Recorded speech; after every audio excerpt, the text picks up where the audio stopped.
These are toothpicks. What's up guys? In today's video I'm gonna show you a really cool trick with toothpicks. All we need for this trick is toothpicks and water. So let's check it out.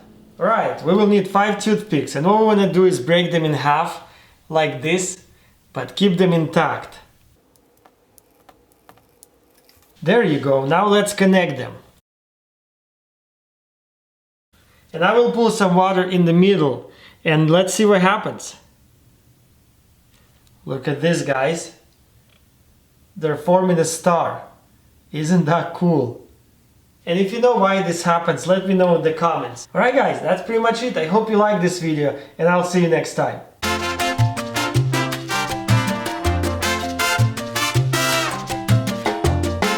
Today's video I'm gonna show you a really cool trick with the toothpick. We're gonna break them, but not all the way, like this. Oh, this one is actually broken already.